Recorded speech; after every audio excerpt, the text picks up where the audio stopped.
bienvenidos a este espacio de diálogo jurídico. El día de hoy tenemos como invitada a una persona con una gran trayectoria en la impartición de justicia y su enfoque en el ámbito de la materia penal. Está con nosotros la jueza Sonia Alejandrina Martínez Mireles, reconocida por su gran trayectoria en la impartición de justicia y su enfoque en los derechos humanos. ¿Cómo está? Gracias. Gracias por la invitación. Es un Encantada. honor conocerla y tenerla aquí y poder escucharla el día de hoy. Sabemos que están contendiendo para un cargo de elección popular en estos momentos. ¿Pueden, por favor, presentarse con la ciudadanía para que la conozcan? Con gusto. Martínez Mireles Sonia Alejandrina.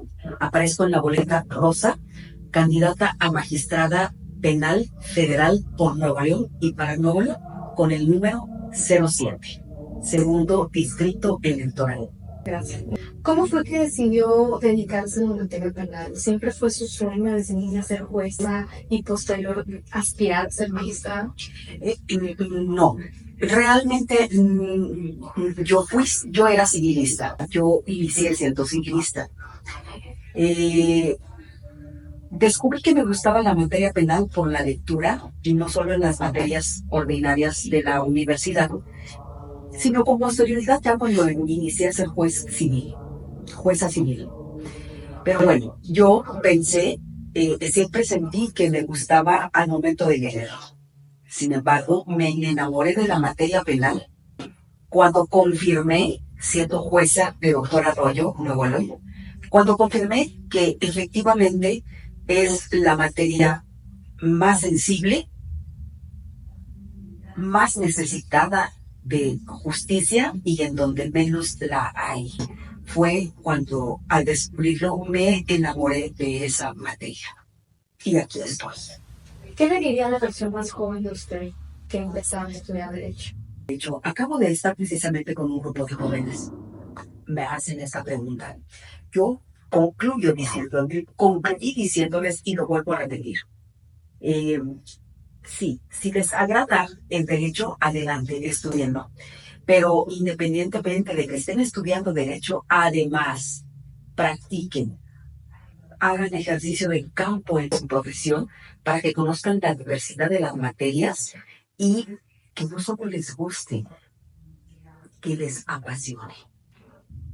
Descubran lo que les apasione, no solo porque alguien se los recomendó, porque alguien se los pidió, porque alguien se los dijo, porque es la materia que yo pienso que reditúa más económicamente. No, que les apasione, apasionense con lo que hacen, porque esto les va a ayudar a ustedes, no solo a ejercer, sino a lidiar ante cualquier adversidad que se les presente en el desarrollo de su carrera. ¿Qué es lo más difícil emocionalmente de ser jueza en materia penal? Lo más difícil es, pues, que cuando nos corresponden asuntos que de alguna manera tocan nuestro lado humano, nuestro lado sensible. Y yo he padecido algunos de ellos cuando veo el sufrimiento de las personas. Cuando son no solo víctimas por la comisión de un delito, sino también los victimarios se pueden convertir en víctimas ante el sistema y sobre todo el sistema penitenciario. Cuando veo sufrir a las personas, cuando siento sufrir a las personas y cuando siento su dolor, es cuando yo también he sufrido en algunos casos particular. ¿Cómo logra desconectarse del trabajo en este tipo de casos? Acostumbro a hacer, por lo general, un trabajo con mi propia persona de higiene mental.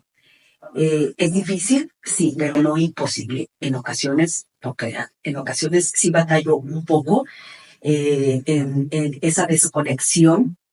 He logrado hoy en día trabajar con esa parte de mi persona gracias a la experiencia que he tenido y que he vivido en distintas ramas en materia penal, desde los procedimientos escritos y luego ahora Morales, siento yo que fortaleció mucho esa parte de mi persona, el haber sido jueza de control en todo el estado de Nuevo León, porque la situación obligó, nos obligó que los 5 jueces que originalmente fuimos para todo el estado de Nuevo León, tuviéramos que agilizar demasiado nuestra mente por la gran cantidad de asuntos que teníamos y tener que estar constantemente cambiando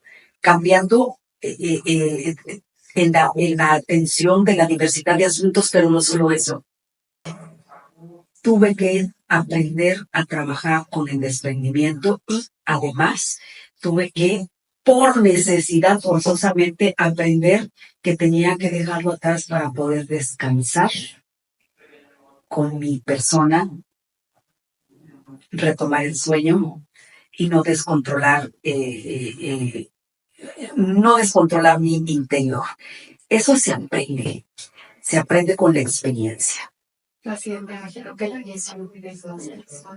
Sí, lo tuve que aprender por necesidad con el ejercicio de mi trabajo, pero sí acepto y reconozco que esto lo tuve que aprender siendo jueza de control. Para quienes aún no están familiarizados, ¿cuáles son las funciones de una magistrada en materia penal y qué lo diferencia de un juez? Bien, la pequeña gran diferencia entre un magistrado o magistrada con un juez o jueza es que los jueces dictan sentencia en primera instancia. Con posterioridad, si esa sentencia, en el contenido de esa sentencia o de ese fallo, las partes se inconforman, apelan. Entonces se va a segunda instancia. Conoce un magistrado del fuero común. Si sigue existiendo inconformidad con el sentido de ese fallo, ahora sí, en amparo, en revisión, conoce un magistrado penal federal. En revisión del contenido de la sentencia de segunda instancia y además del proceso de primera instancia. Importante.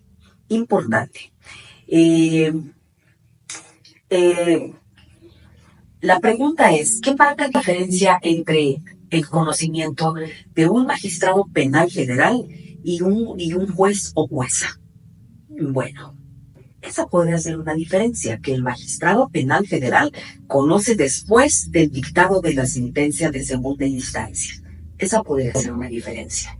Pero mi diferencia, además, es que yo no solamente me concretaré a analizar el contenido del fallo dictado por el magistrado en segunda instancia, sino todas las violaciones procesales existentes o que hayan habido en todo el proceso en primera instancia, todas las violaciones procesales, violaciones a derechos humanos, valoración de pruebas. Eso también es una gran diferencia que quiero marcar y que deseo realizar. ¿Qué significa para usted impartir justicia en un país como México? ¿Cómo lograr la justicia en un país con tanta desigualdad? Con tanta desigualdad, tú lo acabas de decir. Yo escribí al respecto en la última maestría que estudié, un pequeño artículo relacionado precisamente con esa desigualdad que existe en nuestro país en cuanto a la impartición de justicia. En nuestro país, realmente, mi pregunta fue, y ahí es en donde yo trato de incorporar mi respuesta, ¿realmente México se caracteriza por un país con un alto índice de criminalidad? Yo pienso que no. Mi conclusión fue y es que al contrario, en México nosotros ocasionamos esa injusticia precisamente a través de la desigualdad, privilegiando la justicia únicamente para aquellos que tienen la voluntad y además, la capacidad de pagar porque se les haga justicia. Desde ahí el desequilibrio. Economizamos la justicia, la materializamos. Siento que ese ha sido uno de mis mayores retos al impartir justicia. El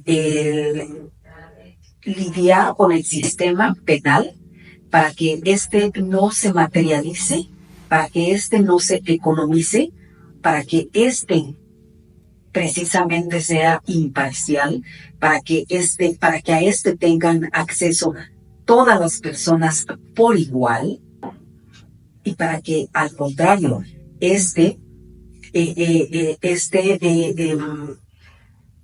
atienda a los necesitados entre los más necesitados. ¿Cuál ha sido uno de mis mayores retos en nuestro país en el ámbito penal? Precisamente ese, el impartir una justicia amplia, accesible, humana. Ese ha sido mi peor reto en este país al ejercer la materia penal, el humanizar la justicia en el ambiente penal. Ese ha sido uno de mis mayores retos, humanizarla. Me ha costado muchísimo, muchísimo, porque carecemos de esa cultura en nuestro país. Falta de cultura en la humanización en el sistema penal y sobre todo penitenciario. ¿Qué la diferencia de los demás candidatos? Esa característica, La humanidad. la humanidad, justicia humanista. Eso es lo que me caracteriza y lo que me... Fíjate cómo las cosas, abogada, parece mentira, pero es verdad. Lo que me ha colocado en desventaja ante el sistema. El aplicar una justicia humanista. Me ha colocado a mí en desventaja. ¿Se puede saber por qué? Precisamente porque mis decisiones han sido 100%, además de técnicas, además de legales, son justas. Uh-huh. Y muchas veces lo justo no es lo que le parece a la mayoría. Ese es el tema. Tú lo acabas de completar y lo agregaste, lo concluiste muy bien. Ha sido un reto para mí considerable, pero no me importa. ¿Cuál es su sueño para el futuro del sistema de justicia en México? Bien, precisamente con lo que yo quiero trabajar y seguir teniendo la oportunidad, sobre todo ahora que voy a la materia federal. Lo siguiente, hacer lo correcto. Seguir pensando en que al tomar mis decisiones, estas tengan los efectos menos perjudiciales para las personas. Seguir actuando con equidad. Aplicar el derecho correctamente para cada caso en concreto. Seguir siendo justa y seguir actuando con equilibrio. ¿Qué cosas la han marcado en su trayectoria como jueza? Proyectos. El haber realizado el Centro de Atención de Derechos de Niñas, Niños y Adolescentes, siendo jueza familiar en García, Nuevo León, en donde atendí precisamente los derechos de la infancia. El haber sido jueza de corte de drogas para la prevención del delito, eso también me encantó. Y el haber institucionalizado la universidad penitenciaria a través de una sentencia que yo dicté con perspectiva en el estado de Nuevo León y a través de precisamente en su ejecución de esta sentencia. Seguí el proyecto en 5 años. En 5 años, en ejecución de mi sentencia, institucionalizamos la universidad penitenciaria. Ya llevamos a la primera generación de graduados, de licenciados en Derecho en privativa de libertad. Eso me ha marcado en mi trayectoria como jueza en distintas materias en el estado de Nuevo León, que también, además, que me ha marcado el haber sido jueza en todas las materias que componen el derecho y en casi todos los municipios del estado de Nuevo León. Fui jueza civil, concurrente, jueza familiar, jueza mixta, jueza penal tradicional, de preparación, de control, de juicio, y actualmente de ejecución de penas. Eso también me ha marcado porque ha incrementado por completo mis conocimientos y mi amplitud en la manera de pensar y de resolver. Me imagino que también es su perspectiva de impartir justicia. Y en mi perspectiva, por supuesto. Sobre todo eso, en mi perspectiva. Muchísimas gracias, candidata, por habernos acompañado hoy, por haber tenido el privilegio de escucharla. Definitivamente el día de hoy creo que nos dimos cuenta de lo que hay atrás de una toga y es el compromiso, la responsabilidad y sobre todo la vocación del servicio. Sí, vocación. Me encanta esa parte. Y además, hay algo que debo agregar de lo que me acabo de enterar apenas el día de ayer, gracias a una compañera, en un conversatorio, en su credencial para votar. En la parte de atrás, en el reverso, hay este QR, escaneando, ahí aparece toda su información, todo lo nuestro, de nosotros como candidatos, pero además, fíjense bien, lo más interesante, aparecen las boletas, aparece cómo puedes ejercer, cómo puedes hacer el ejercicio de cómo vas a votar, pero importante, a partir del 15 de mayo va a aparecer particularmente en qué casilla vas a votar e incluso cómo llegar a tu casilla. Qué padre, ¿no? Aprovechen la oportunidad. Este QR, escaneando, por favor. Muchísimas gracias. Si quieren seguir conociendo quiénes van a ser los candidatos al Poder Judicial, no olviden en seguirnos en nuestras redes. Nos estamos compartiendo tus redes también para que las sigan. Sí, Sonia.alejandrina.martínez. Estoy para servirles. Todo lo van a encontrar en color rosa. Recuerden. Muchas gracias por acompañarnos en este espacio donde buscamos escuchar, construir y entender. Gracias. Hasta luego. Hasta luego.